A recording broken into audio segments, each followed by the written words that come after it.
শিক্ষার্থীরা, GRBT group C এর আরও একটি মোস্ট ইম্পর্টেন্ট ক্লাসে তোমাদের প্রত্যেককে স্বাগত জানাচ্ছি। আজকের ক্লাসে আমি তোমাদের GRBT group C job oriented পার্টে যে অ্যাডমিনিস্ট্রেটিভ সেট আপ রয়েছে, সেই অ্যাডমিনিস্ট্রেটিভ সেট আপ অর্থাৎ প্রশাসনিক কাঠামো তার উপর আলোচনা করব। ক্লাসটি শুরু করার আগে তোমরা যারা যারা আমার চ্যানেলে নতুন রয়েছে অবশ্যই চ্যানেলটিকে সাবস্ক্রাইব করে দেবে। এর ফলে যখনই আমি নতুন নতুন ক্লাস নিয়ে আসব সবার আগে তোমার কাছে পৌঁছে যাবে। আজকে আমি অ্যাডমিনিস্ট্রেটিভ সেটআপ বা প্রশাসনিক কাঠামোর মধ্যে যে ত্রিপুরার যে প্রশাসনিক কাঠামোটা সেটা নিয়ে আলোচনা করব। কারণ প্রশাসনিক কাঠামোটাকে আমরা দুটো ভাগে ভাগ করে নিলে আমাদের আলোচনা বুঝতে এবং মনে রাখতে সুবিধা হবে। আমরা কেন্দ্রীয় প্রশাসনিক কাঠামো এবং রাজ্য প্রশাসনিক কাঠামো এই দুইটা ভাগে ভাগ করে নিয়ে আমরা আলোচনাটা করব।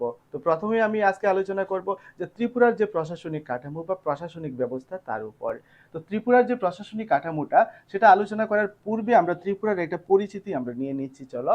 যেমন ত্রিপুরা উত্তর পূর্ব ভারতের একটি রাজ্য, আমরা প্রত্যেকে জানি, যেখানে প্রশাসনিক ব্যবস্থা বহুস্তরীয় ও বৈচিত্র্যময়। খুব গুরুত্বপূর্ণ কথা দেখো, ত্রিপুরার প্রশাসনিক যে কাঠামোটা এটা একটা স্তরের মাধ্যমে কিন্তু পরিচালিত হয় না, এখানে বিভিন্ন স্তর রয়েছে। নিম্ন স্তর থেকে শুরু করে উচ্চ স্তর পর্যন্ত আমরা দেখি যে প্রশাসনিক ব্যবস্থার মধ্যে ভাগ রয়েছে এবং প্রত্যেকে স্বতন্ত্রভাবে কাজ করে। এই কারণে তার মধ্যে একটা বৈচিত্র্যতাও কিন্তু আমরা লক্ষ্য করি।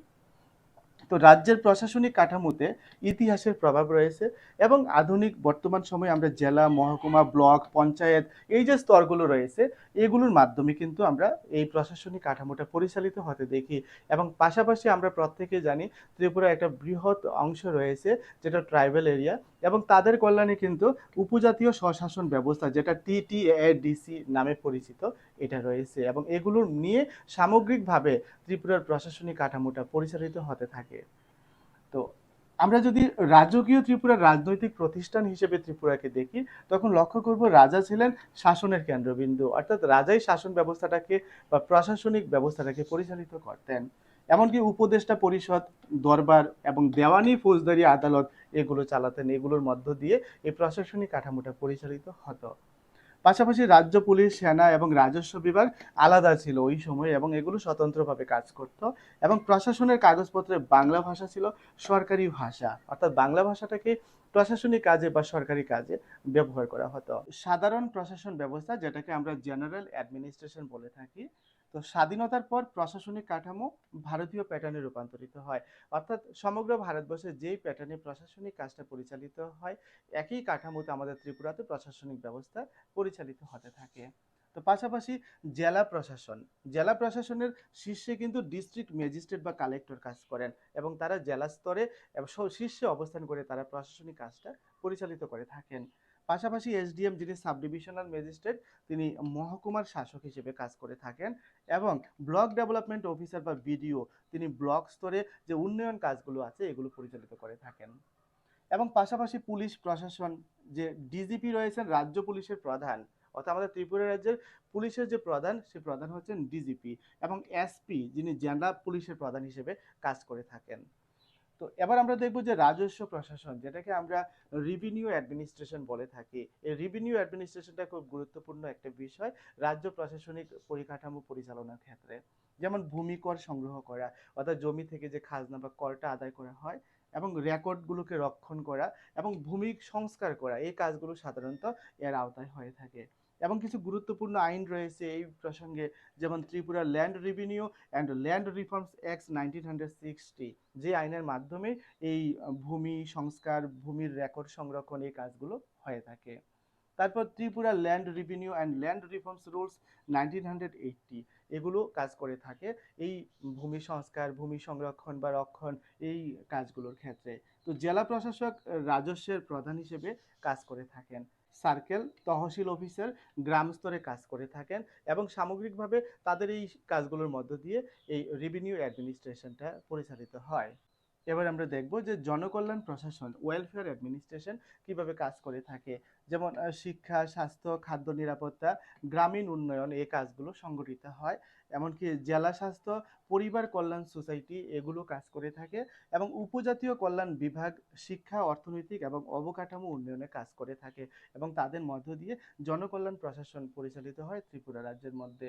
এবং বিভিন্ন স্কিম চালু রয়েছে এই প্রসঙ্গে, যেমন স্বাস্থ্য পরিষেবা, উপজাতীয় শিক্ষাবৃত্তি, পল্লী জীবিকা মিশন, এই ধরনের যে স্কিমগুলো রয়েছে এগুলোর মধ্য দিয়ে রাজ্য প্রশাসন ব্যবস্থা পরিচালিত হচ্ছে। এবং জেলা প্রশাসনিক কাঠামোর কথা যদি আমরা বলি, ত্রিপুরা রাজ্যে 8টা জেলা রয়েছে আমরা প্রত্যেকে জানি, এবং ক্রমান্বয়ে পশ্চিম ত্রিপুরা জেলা, উত্তর ত্রিপুরা জেলা এবং দক্ষিণ ত্রিপুরা, ধলাই, গোমতী, সিপাহীজলা, খোয়াই, ঊনকোটি, এই 8টা জেলা ত্রিপুরাতে রয়েছে বর্তমানে। প্রতিটি জেলার মধ্যে কি রয়েছে, ডিএম কালেক্টর নেতৃত্ব দেন, ডিএম অথবা কালেক্টর। এবং মহকুমার সংখ্যা রয়েছে টোটাল কয়টি, 23, অর্থাৎ 23টা মহকুমা ত্রিপুরাতে রয়েছে। এবং ব্লক ও পঞ্চায়েত স্তরের কথা যদি আমরা বলি, যেমন মহকুমা বিভক্ত ব্লকে, অর্থাৎ এক একটা মহকুমা বিভিন্ন ব্লকে বিভাজিত হয়, এবং বিডিও ব্লকের প্রধান হিসেবে কাজ করে থাকেন। এই তথ্যগুলো, এই ইনফরমেশনগুলো তোমাদের অবশ্যই জানা থাকতে হবে। তো পঞ্চায়েত ব্যবস্থার মধ্যে 3টা স্তর রয়েছে, যেটা মোস্ট ইম্পর্টেন্ট আমরা প্রত্যেকে জানি: গ্রাম পঞ্চায়েত, পঞ্চায়েত সমিতি এবং জেলা পরিষদ। এবং এটাকে ত্রিস্তরীয় পঞ্চায়েত রাজ সিস্টেম বলা হয় ত্রিপুরাতে। অর্থাৎ এই 3টা স্তরের মধ্য দিয়ে নিম্ন স্তর থেকে শুরু করে সেই প্রশাসনিক ব্যবস্থাটা পরিচালিত হয়ে আসছে ত্রিপুরাতে। আমরা যদি পৌর প্রশাসনের কথা বলে থাকি, তাহলে আগরতলা পৌর নিগম রাজ্যের একমাত্র পৌর নিগম হিসেবে কাজ করে, আমরা প্রত্যেকে জানি, যেটা মিউনিসিপ্যাল কর্পোরেশন। এবং অন্য শহরে পৌর পরিষদ ও নগর পঞ্চায়েত কাজ করে। অর্থাৎ আমরা পৌর নিগম একটাই রয়েছে, যেটা আগরতলা পৌর নিগম, এবং অন্যান্য যে শহরগুলো রয়েছে সেগুলোর মধ্যে সাধারণত পৌর পরিষদ, নগর পঞ্চায়েত ওইগুলো কাজ করে থাকে। নাগরিক সুবিধা যেমন জল, বর্জ্য ব্যবস্থাপনা, রাস্তাঘাট, এই কাজগুলো সাধারণত এই পৌর নিগম বা পৌর পরিষদ বা নগর পঞ্চায়েত তাদের মাধ্যমে পরিচালিত হয়। এবার আমরা দেখব Tripura tribal area autonomous district council, যেটা টিটিএডিসি হিসেবে পরিচিত। তো ষষ্ঠ তপশিলের অধীনে এটা গঠিত হয় ত্রিপুরা রাজ্যে। উপজাতীয় অঞ্চলগুলোতে এটা স্বায়ত্ত শাসন ব্যবস্থা, অর্থাৎ ত্রিপুরায় যে ট্রাইবাল এরিয়াগুলো রয়েছে এই ট্রাইবাল এরিয়াগুলোতে স্বায়ত্ত শাসন ব্যবস্থা হিসেবে এই টিটিএডিসি কাজ করে থাকে। তো নিজস্ব নির্বাচিত কাউন্সিল ও প্রশাসনিক ক্ষমতা এর মধ্যে রয়েছে। ভূমি, বন, স্থানীয় আইন, শিক্ষা, সংস্কৃতি রক্ষার দায়িত্ব তার মধ্যে রয়েছে, এবং এই দায়িত্বগুলো পালন করার মধ্য দিয়ে প্রশাসনিক কাজটা পরিচালনা করেন। তো আমরা যদি রাজ্য সরকারকে আমরা দেখি, তাহলে আমরা দেখব যে বিধানসভা রয়েছে 60টা আসনের, এবং পাশাপাশি মুখ্যমন্ত্রী এই সরকারের প্রধান হিসেবে তিনি কাজ করে থাকেন। তো রাজ্যপাল রয়েছেন যিনি সাংবিধানিক প্রধান। তো এগুলোর উপরে কিন্তু এমসিকিউ আসতে পারে যে সাংবিধানিক প্রধান হিসেবে কাজ করেন কি মুখ্যমন্ত্রী না রাজ্যপাল। তো রাজ্যপাল সাংবিধানিক প্রধান হিসেবে কাজ করেন, এবং মন্ত্রিসভা প্রশাসনিক সিদ্ধান্ত নেয়। অর্থাৎ ত্রিপুরার মধ্যে যে ক্যাবিনেট রয়েছে, যে মন্ত্রিসভা রয়েছে, সেই মন্ত্রিসভাতেই কিন্তু প্রশাসনিক সিদ্ধান্তগুলো নেওয়া হয়। এবার দেখো রাজ্য সচিবালয়। তো রাজ্য সচিবালয়ের প্রধান প্রশাসনিক দপ্তর। তো মুখ্য সচিব হচ্ছে চিফ সেক্রেটারি, যিনি শীর্ষ আমলা হিসেবে কাজ করে থাকেন, এবং পাশাপাশি সচিবেরা বিভিন্ন দপ্তর পরিচালনা করে থাকেন। তো এগুলোর মধ্য দিয়ে আমাদের প্রশাসনিক কাঠামোটা পরিচালিত হয়। এবং পুলিশ প্রশাসনের কথা যদি বলি, যেমন ডিজিপি রাজ্য পুলিশের শীর্ষে, একটু আগে আমরা দেখেছিলাম, জেলার হচ্ছে এসপি, আইন শৃঙ্খলা রক্ষা করা হচ্ছে তাদের মূল কাজ, এবং সীমান্ত সুরক্ষায় বিএসএফ কাজ করে থাকেন। রাজস্ব ও ভূমি সংস্কারের কথা যদি আমরা বলি, 1960-এর আইন ভূমি রেকর্ড আধুনিকীকরণ ও জমির বিতরণে সহায়ক হিসেবে কাজ করে থাকেন। এবার আমরা দেখব যে ভূমিহীনদের জমি বরাদ্দ করা, এটাও কিন্তু তার কাজের মধ্যে পড়ে, এবং 1980-এর নিয়ম অনুযায়ী রেকর্ড বজায় রাখা হয়।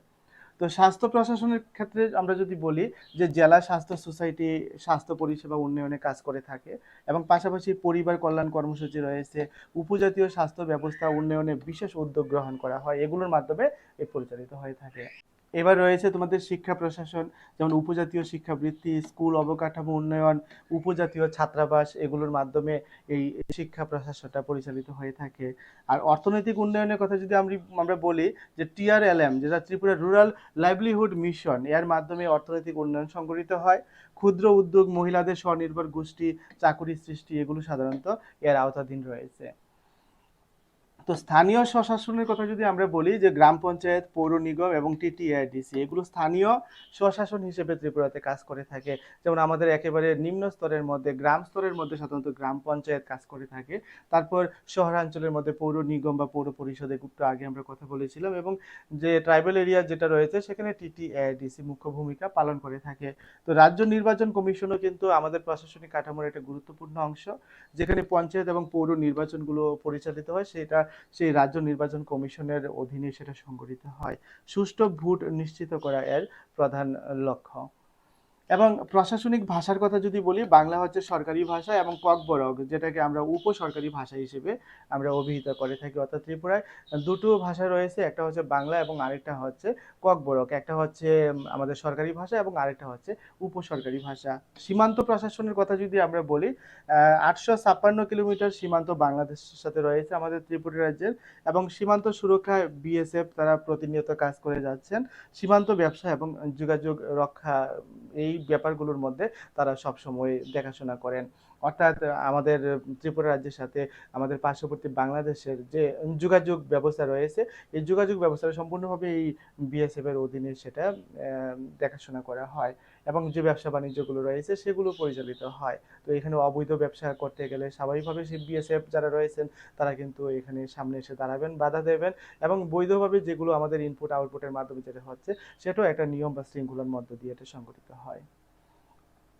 তো ত্রিপুরার প্রশাসনিক কাঠামো বহুস্তরীয় এবং বৈচিত্র্যময়, সেটা আমরা লক্ষ্য করলাম। রাজ্যের স্বশাসন, জেলা প্রশাসন, রাজস্ব এবং কল্যাণ প্রশাসন, টিটিআই, ডিসি, এই সবগুলো আমরা দেখতে পেলাম যে স্থানীয় স্বশাসন সব মিলিয়ে প্রশাসনিক কাঠামোটা জনগণের সেবা নিশ্চিত করতে কিন্তু অবিরাম বা প্রতিনিয়ত কাজ করে যাচ্ছে।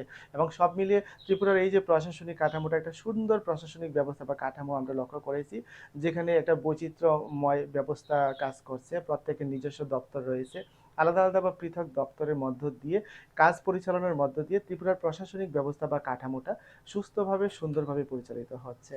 তো এই ছিল মোটামুটি ত্রিপুরার প্রশাসনিক কাঠামোর উপর বিস্তারিত আলোচনা। আশা করি তোমরা মোটামুটিভাবে একটা ধারণা নিতে পেরেছো। এবার এই টপিকগুলোর উপর ভিত্তি করে তোমরা এমসিকিউ সলিউশন করতে পারবে। আমাদের স্কুল অফ মেরিট মোবাইল অ্যাপ্লিকেশনে, যেটা গুগল প্লে স্টোরে পাওয়া যাচ্ছে, এখানে তোমাদের GRBT group C, group D এবং অন্যান্য যে কম্পিটিটিভ পরীক্ষাগুলো রয়েছে, প্রত্যেকটা পরীক্ষার স্টাডি ম্যাটেরিয়াল রয়েছে, ভিডিও ক্লাসেস রয়েছে, মক টেস্ট রয়েছে। যদি মনে করো অনলাইনে স্টাডি করবে, তাহলে গুগল প্লে স্টোর থেকে তোমরা স্কুল অফ মেরিট মোবাইল অ্যাপ্লিকেশনটি ইনস্টল করে রেজিস্ট্রেশন করে নিতে পারো। খুব স্বল্প মূল্যে আমাদের এখানে কোর্সগুলো দেওয়া হয়েছে। তো বিস্তারিত জানতে তোমরা স্ক্রিনে দেওয়া মোবাইল নম্বরে যোগাযোগ করতে পারো।